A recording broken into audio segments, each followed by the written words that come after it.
Welcome to the deep dive. You've sent us a really fascinating collection of material this time. Yeah, quite a mix. We've got YouTube transcripts from the channel Carnage 1nOnly, and then also some written pieces alongside them. It's definitely diverse. We're seeing song lyrics, spoken word bits, personal reflections. Right, and even some, seemingly random phrases in there. Exactly. But then it's all sitting next to more sort of structured text about things like youth empowerment, spirituality, the significance of art.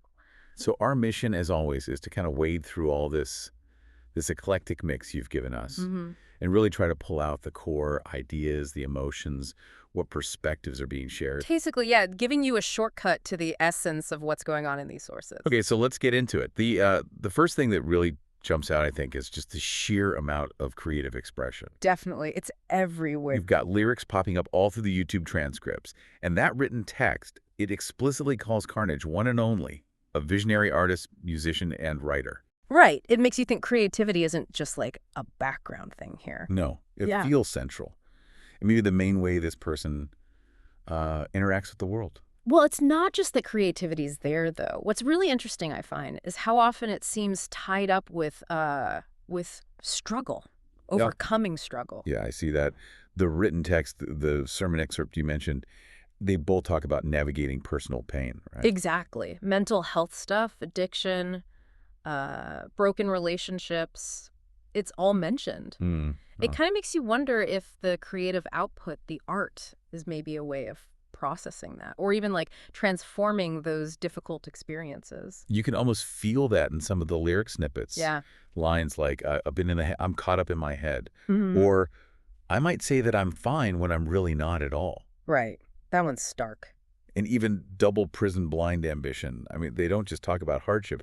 It feels like they embody that internal conflict. Yes. Like the words themselves are wrestling with something heavy. Yeah. And, that really connects with that idea in one of the texts, the one that says, all great literature, all great films, all great experiences are about struggle and overcoming struggle. Okay, right. So it sort of reframes the creative work. Exactly. It's not just about making something pretty or, clever. It's deeply human. A fundamental way we deal with adversity, maybe, make sense of it. Okay. And building on that, like navigating our own internal stuff, another theme that kept jumping out at me was this need for connection. Ah, yes. Resonance. Yeah, the sermon excerpt uses that word resonance. It talks about it spiritually. What was it? Amplification of our faith in response to life's trials. But also in a very human sense, too. Right. The call to carry each other's burdens. That link, the spiritual and the human, feels really key there, doesn't it? How so? Well, think about the spiritual resonance it describes, like an inner alignment almost, like tuning into something bigger.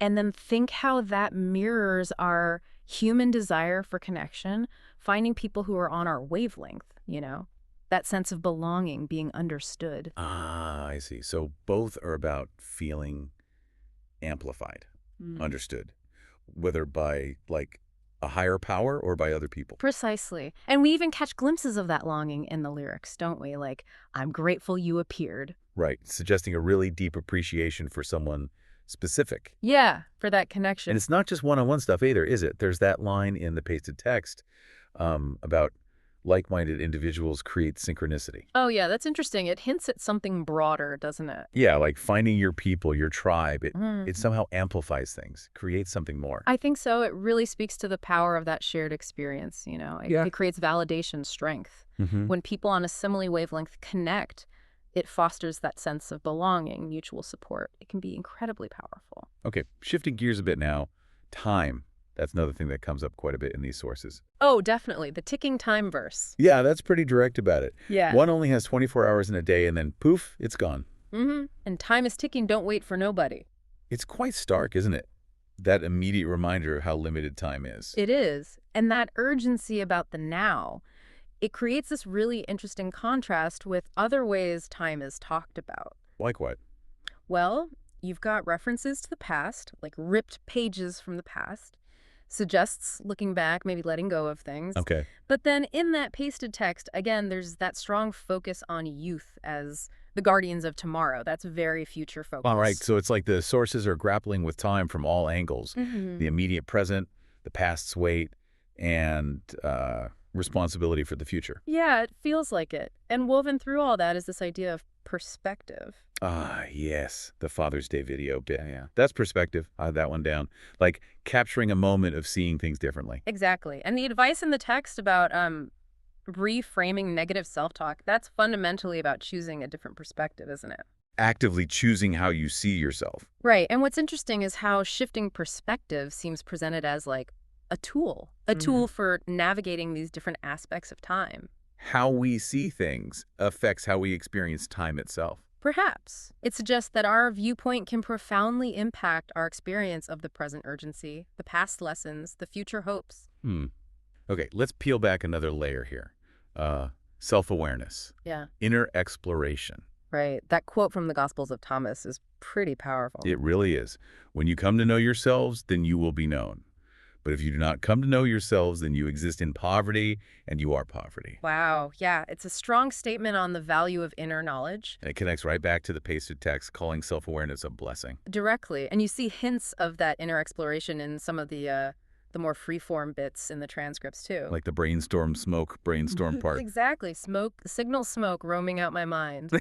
It feels like a very unedited glimpse into someone's internal world. Just letting it flow. Yeah, and then you've got the more explicit mentions of things like manifestation, visualization, even astral projection in that cased in text. Right, those seem like very deliberate attempts to understand the self on a deeper level, maybe even non-material. That's how it reads to me. It suggests a belief in the power within, the inner world as a source of understanding potential. Like knowing yourself Yeah. is the key to unlocking something more. Could be, whether that's spiritual awakening or just a more empowered way to live day to day. Now, that pasted text, it really puts a strong focus on empowerment and support, especially for young people. It really does. Highlighting their potential, the need for safe spaces, prioritizing mental health. And encouraging them to take action, use their voices. Yeah, and it raises that critical question, doesn't it, about our responsibility to the next generation. The text doesn't pull punches about the challenges they face. It mentions a planet on fire, systems riddled with inequity. Tough stuff. But the call isn't just to acknowledge it, it's to actively engage, to fight with them right now. For what? Better schools? Safe neighborhoods? A future without that constant climate anxiety. Framing these as fundamental rights. And that specific line, protecting them, starts with believing them. That really stood out to me. Me too. When a teen says they're drowning in stress, don't dismiss it. Listen. It's such a powerful point. Support has to start with genuine validation, believing their experience. Yeah. It really underscores that empowering young people isn't just about, opportunities. It's about building trust, making sure their voices are actually heard, their struggles taken seriously. Okay, let's loop back to art for a moment. Its significance. Right, those potent quotes. Yeah. Without art, the banality of reality would be intolerable. Or, we have art in order not to perish. Strong word. And the other one, we don't read and write because it's cute. We do it because we are members of the human race. And the human race is filled with passion. These really elevate the role of creative expression, don't they? They do. And connecting that back to the YouTube transcripts, the lyrics, the spoken word stuff, it makes them seem like more than just, entertainment. Oh, definitely. They become ways of navigating, responding to the whole messy human experience. That human race filled with passion. So art isn't a luxury. It's vital. A tool for making sense of things, for enduring the hard parts. Oh, yeah. We do have to acknowledge some of the more, let's call them unexpected bits in the material. Yes. The outliers. We've got those Romanian phrases just dropped in. The eat my ass comment. Right. And some of the more colorful things attributed to carnage by others, it's definitely a range. It is, and I think it's important just to note them, observe them as part of the whole picture. Without trying to force meaning onto everything. Exactly. We don't need to interpret or judge every single element. They're part of the fabric of what was provided. Right. Acknowledging them gives a fuller sense of the sources, reflecting that sometimes personal expression online is, unpredictable. Fair enough. So as we kind of wrap up this deep dive, what are the main threads you see connecting everything we've talked about? Well, we've definitely seen that strong link between facing challenges, struggle, and the drive to create something. Right, the struggle and creativity interplay. Yeah. And then there's that fundamental human need for connection, for resonance. both internally, spiritually perhaps, and externally with others. Connection. We explored those different angles on time past, present, future, and how shifting perspective can be, well, empowering. Time and perspective. Got it. The journey towards self-awareness came through strongly and tied into that, the critical need to support and empower young people. That felt really prominent. Yeah, the youth empowerment piece. And underpinning so much of it, really, is the vital role art plays, how it helps us navigate being human, make sense of it all. It's definitely been a journey through these sources.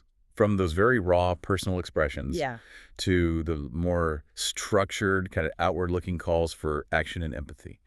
Gives you a lot to think about.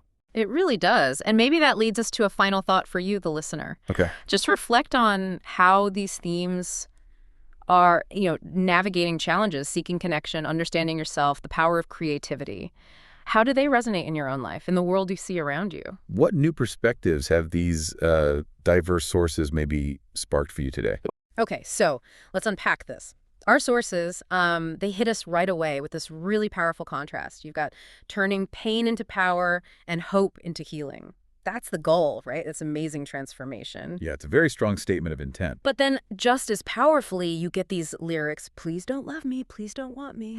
It creates this immediate tension, doesn't it? It absolutely does. And that tension is really what we're digging into today. We've got these reflections, this creative work, all from someone clearly navigating some deep personal waters.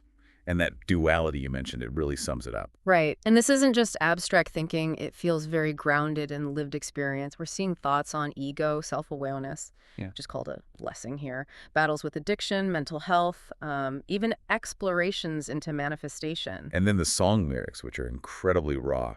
Pain, longing, trying to figure out who you are. It's all in there. So our mission today is kind of tracing that path. How does someone go from those intense struggles towards wanting to help others? Exactly. It's about trying to understand that process, confronting your own stuff, and then finding ways to heal, maybe even help others heal too. Which feels, well, pretty universal. Everyone faces challenges. Finding strength, finding purpose, it resonates. So where does this journey really begin for the person behind these sources, Carnage, One and Only?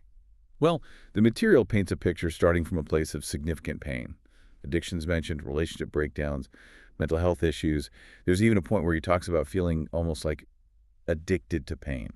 It sounds incredibly difficult. Wow. But somewhere in that darkness, there seems to have been a turning point, a shift towards self-discovery and, importantly, towards spiritual growth. And out of that personal journey comes something bigger, right? The Ground Up Hope Collective. What's the story there? Yeah, the Ground Up Hope Collective is a nonprofit that grew directly from these experiences. Its mission is pretty broad but focused. They aim to provide resources for mental health, for addiction recovery, foster spiritual growth, and really emphasize healing through creativity and authentic connection. So it's more than just individual recovery. It's about community, using these shared principles, and music and art seem central to that. Definitely. The sources are clear that Carnage uses his music, his art, as a way to process his own pain and give it purpose. It's presented as a tool, really, a way to connect with his own experience and potentially inspire others on similar paths. And there's a practical side, too. They mentioned supporting the work. Yes, the sources point you to grounduphope.org if you want to donate and support their mission. Okay. It really underlines that drive to turn personal transformation outward, to empower others. So that's the outward-facing part. What about the internal stuff? The reflections on self and existence? There's some really interesting ideas there. Self-awareness is called a blessing, which is quite a statement. And the contrast drawn is stark people without it are described as living like zombies. What do you think that implies? What does lacking self-awareness look like, according to this source? Well, it suggests moving through life without really examining why you do things, maybe. Not understanding your own patterns or motivations. Yeah, kind of reactive instead of intentional. Exactly. And then there's this recurring theme of duality. It takes both light and dark to truly develop. And that idea of as above, so below a yin to a yang, what's the core message there, do you think? It feels like accepting that growth isn't about, avoiding the tough stuff. It's about integrating it. You need the contrast to really understand things fully. The challenges, the darkness, are maybe even necessary. Precisely. They're part of the whole picture. And it connects to another idea in the sources that maybe shared struggles are what allow people to connect on a deeper level. Like, neither of us would be on the level we are today. Wouldn't have crossed paths otherwise. Right. It suggests that willingness to, as he puts it, break myself down in order to rise and help others, Yeah. that vulnerability creates a kind of magnetic energy, a synchronicity between like-minded people. That makes sense. Facing your own stuff makes you more attuned to others going through it. And there's that point about looking for root causes, right? Like with addiction or depression, not just dealing with the symptoms, the rehab analogy. Yes, that's crucial. You can manage the effects, but for real change, you have to understand what's driving it underneath. Otherwise, you're just, well, patching things up. So digging deep is key. Now, the sources also talk about shifting your perspective, actively choosing how you look at challenges. How does that fit in? There's some very practical advice offered. Like instead of just saying, I can't do that, try reframing it. Ask questions instead. What are my strengths? Does this path really align with me? Or is there another way? It's about consciously exploring alternatives, seeing potential where you might have seen a dead end. Yeah, and there's this phrase, something divine in exploring new directions. It gives exploration inherent value. It suggests stepping outside your comfort zone isn't just hard work. It's potentially sacred or deeply meaningful. And that leads perfectly into the whole exploration of manifestation, doesn't it? This sounds like a really significant period. It really does. There's mention of a 2-month deep dive into it, Yeah. focusing on ancient wisdoms. He describes it as feeling like he was cracking some sort of code, which is quite evocative. Definitely. And it involved various practices, manifestation, visualization, Yeah. even astral projection. Yeah, astral projection, which, for anyone unfamiliar, is generally understood as the idea of consciousness separating from the body to explore non-physical realms. It's often tied to spiritual seeking. Okay. And sound waves were involved too? Apparently so. Yeah. Specific sound waves.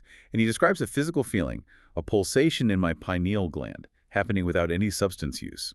There's also mention of the moon's energy having an influence, and importantly, a 2-week period of sobriety where alcohol was present but untouched. That detail about the untouched alcohol speaks volumes about willpower during this intense phase. It does. It suggests a very focused, conscious effort. And the sound waves are singled out as sparking a major inner shift. While we don't know the specifics, certain frequencies, like binaural beats, are sometimes used to induce focused or altered states. Perhaps something like that. It sounds like a catalyst, almost, like the sound unlocked something already brewing inside. Okay, let's shift to the lyrics. They offer such a different, maybe more visceral window into everything. There's this desire expressed for acknowledgement, not necessarily approval, but something identifiable when people react to his work. Why is that kind of acknowledgement so important, do you think? Well, it hits on a basic human need, right? To be seen, to be understood, especially when you're putting vulnerable creative work out there. He finds dissecting those reactions humanizing and humbling. It sounds like a way to confirm that shared human experience even through painful themes. Let's look at Hit Miss, the opening lines. Please don't love me. Please don't want me. Just do your best to keep your distance. It's so stark. Almost defensive. It really is. It screams fear of intimacy, maybe, a defense mechanism built from past hurts, that classic push-pull dynamic, needing connection but being terrified of the pain it might bring. And lines like falling often, drifting in my own abyss, just amplify that feeling of isolation, of struggle. Yeah, and swept away by emotion, dripping, bleeding, reaping what I know. It's incredibly raw, almost physical imagery. It paints a picture of being overwhelmed, doesn't it? Facing the consequences of, well, of everything. Absolutely. A sense of things coming back around. And then the request, cast me out, hook me up, see me sink deeper, let you take control. That's really striking. It sounds like surrender, maybe even to self-destructive impulses. It could be interpreted that way, yeah. Or perhaps a desperate plea related to addiction patterns. Then there's that line, who found the cheat code? That one feels so relatable, like watching others succeed or cope and feeling like you missed some vital instruction manual for life. Exactly, that sense of being lost while others seem to navigate things easily. Yeah. And then the contrast. Painting my Impala, but you don't want to leave. Yeah. I need you to say you love me, but no nada. So there's this external effort fixing up the car, but internally there's this unmet need for love and an expectation it won't be met. Yeah, the outward action doesn't fix the inner reality. And the metaphor about wearing his heart on my sleeve, but it being seen as Prada. That's powerful. Vulnerability perceived as a luxury item, maybe something detached or even exploitable. It could be read that way, suggesting that openness isn't received genuinely. And the mention of pride, never being lionized, adds another complex layer. Then the focus shifts again to trust issues. Lying eyes, questioning if love is real. It's a theme that runs through it, this difficulty in finding or trusting genuine connection, which leads to calling himself a glutton for pain. And then this phrase, slave Latin word, con to know and ios together. That looks unusual. What's going on there? Okay, so that's actually really key. It seems like a constructed phrase to illustrate a core idea. Contrast is to know together. The source material suggests that true understanding, truly knowing something, requires experiencing its opposite. Pain and joy, light and dark, you need the contrast. Ah, so it's not just random words, it's encoding that idea that we learn through experiencing the full spectrum, the tension between opposites. Exactly. Wisdom comes from integrating both sides, not avoiding the difficult stuff. It's how empathy grows, perhaps. That's a really deep thought embedded there. And then there's that link made to society. The conscious gets bored when stagnant and goes to sleep. Which makes sense why government systems keep us locked inside a box. It Mm. connects inner stagnation to external structures. Yeah, it's suggesting that societal systems might actually contribute to keeping people from waking up, from exploring beyond their immediate backyard. It's a critical perspective, Mhm. linking personal consciousness, or lack thereof, to broader societal constraints, a desire for people to awaken. It ties the personal struggle to a much bigger picture. And finally, bringing it back to the individual journey, there's the mention of early dreams wanting to be a cop or a comedian, helping people in different ways. Right, and the acknowledgement that the actual path involved a lot more pain and challenges than may be anticipated. It really brings it full circle, doesn't it? That core desired help was always there, even if the journey took a really unexpected, difficult route. It definitely does. It shows a consistency of intention, even through immense personal turmoil. That drive to connect and support remained. So wrapping this up, what we've seen is this incredibly compelling arc, really. From deep pain, addiction, mental health struggles, towards healing, finding expression through creativity, and building something concrete like the ground-up Hope Collective to help others. It's a powerful narrative.